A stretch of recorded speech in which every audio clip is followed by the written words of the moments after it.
प्यारे बच्चों, स्वागत है आपका हमारे चैनल स्टडी एक्सप्लेनेशन पर। और आज हम पढ़ेंगे क्लास 10th की टेक्स्ट बुक फर्स्ट फ्लाइट का chapter number 1 a letter to God, जिसके राइटर है G.L. फ्यूल्स। फ्यूल्स अपनी स्टोरी में एक मेहनती किसान के बारे में बताते हैं जो भगवान पर बहुत विश्वास करता था। इसलिए अपने बुरे हालातों में भी वो भगवान से मदद मांगते हुए उन्हें एक लेटर लिखता है और उसे पोस्ट करता है। बदले में भगवान का रिप्लाई भी आता है, पर वो रिप्लाई क्या था, उन्होंने किसान की क्या मदद की, ये सब हम जानेंगे इस चैप्टर को पढ़कर। तो चलिए शुरू करते हैं। सबसे पहले हमें एक ब्यूटीफुल सीनरी के बारे में बताया जाता है कि एक सुंदर सी घाटी है और घाटी में बहुत सारे पहाड़ हैं, जिनमें से एक छोटे से पहाड़ की चोटी पर एक घर है।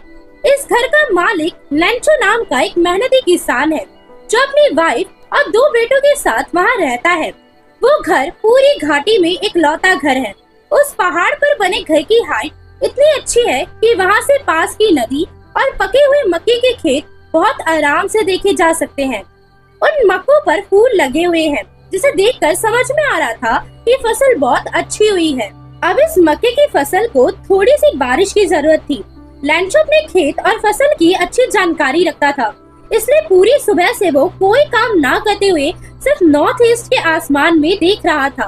वो घर में आता है और अपनी वाइफ से कहता है कि बारिश जरूर होगी और हमारे खेतों को पानी मिलेगा। उसकी पत्नी जो रात का खाना बना रही थी जवाब देती है कि हाँ जरूर, भगवान की जैसी इच्छा। उनका बड़ा बेटा खेतों में काम कर रहा था और छोटा बेटा घर के पास खेल रहा था कि तभी वो लेडी उन्हें खाना खाने के लिए बुलाती है। वो सभी खाना खा रहे थे कि तभी लेंचो के कहने के मुताबिक बारिश की बड़ी बड़ी बूंदें गिरने लगती हैं। नॉर्थ ईस्ट से बड़े बड़े बादलों के पहाड़ खेत की तरफ आने लगते हैं। बहुत ही ताजी और ठंडी हवा चलने लगती है। लेंचो घर से बाहर निकल कर जाता है ताकि वो बारिश की बूंदों में भीगकर वो खुशी फील कर सके। और फिर वो वापस से घर आकर कहता है कि आसमान से गिर रही बारिश की बूंदें नहीं है, बल्कि नए सिक्के हैं। बड़ी बूंदे 10 सेंट के सिक्के और छोटी बूंदे 5 सेंट के सिक्के।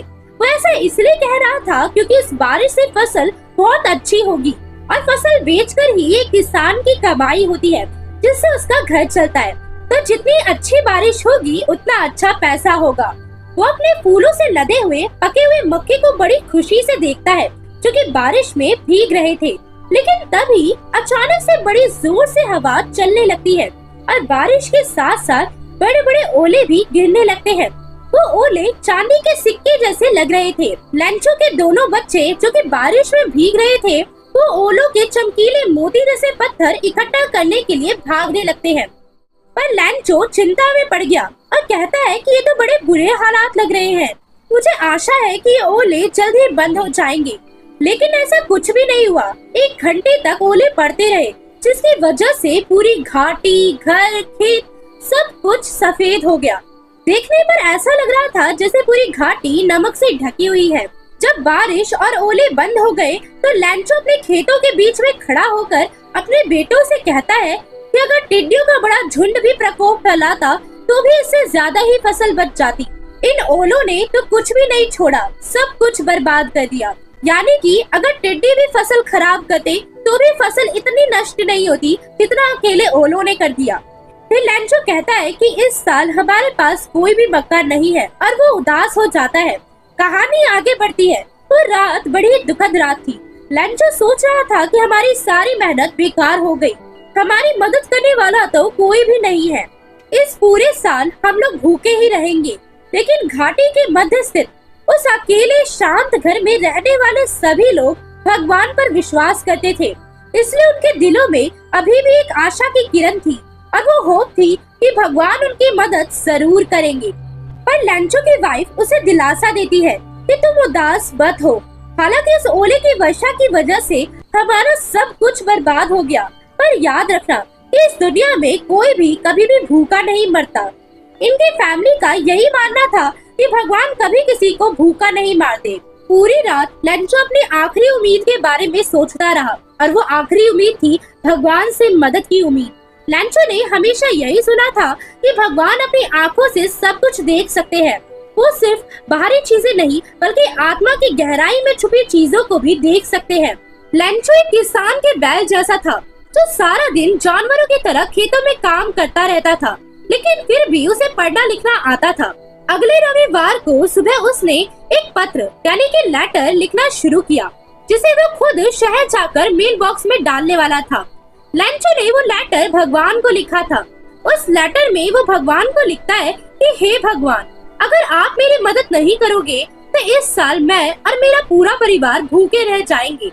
मुझे अपने खेत में फिर से बुआई करने और फसल आने तक जिंदा रहने के लिए 100 पैसों की जरूरत है, क्योंकि ओले की बारिश ने तभी वो आगे लिखना बंद कर देता है, क्योंकि उसे याद आता है कि भगवान तो सब जानते हैं और उन्होंने अपनी आंखों से सब कुछ देख रखा है, तो उन्हें सब कुछ बताने की क्या जरूरत है, वो तो खुद ही सब समझ जाएंगे।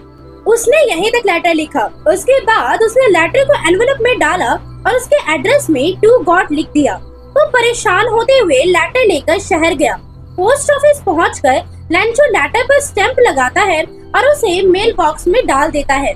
पोस्ट ऑफिस का एक एम्प्लॉय जो कि पोस्टमैन था और पोस्ट ऑफिस में मदद भी किया करता था, अपने बॉस के पास बहुत ज्यादा हंसते हुए जाता है और बॉस को वो लेटर दिखाता है जो कि लैंचो ने लिखा था गॉड के लिए। उस पोस्टमैन ने अपने पूरे करियर में इस एड्रेस के बारे में कभी नहीं जाना था।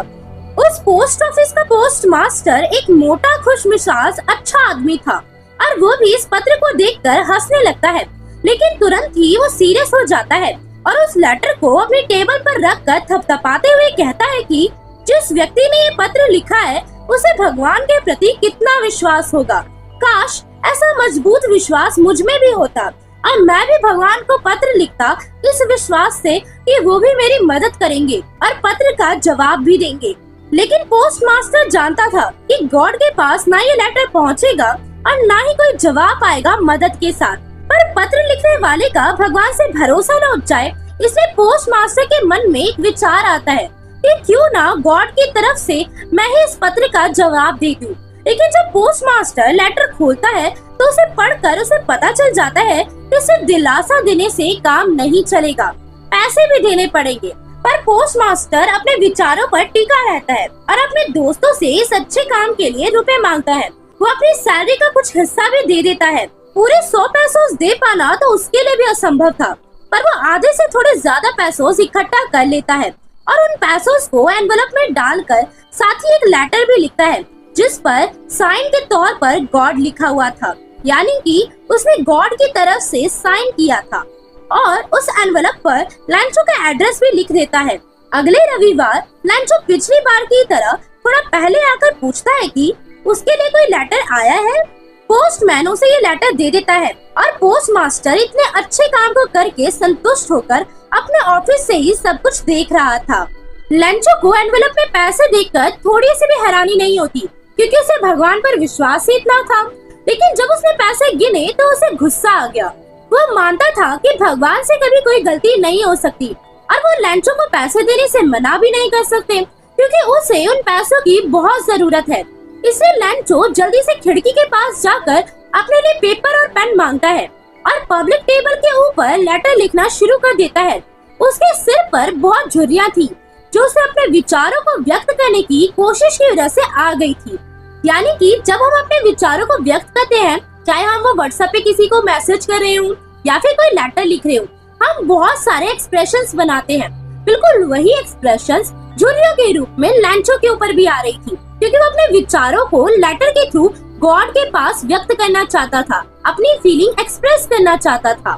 जब लैंचो ने पत्र लिख लिया तब वो विंडो पर जाकर एक स्टैम्प खरीदकर उसे चाटकर अपनी मुट्ठी से जोर से दबाकर उस एनवेलप पर लगा देता है। फिर उस एनवेलप को मेल बॉक्स में डाल देता है।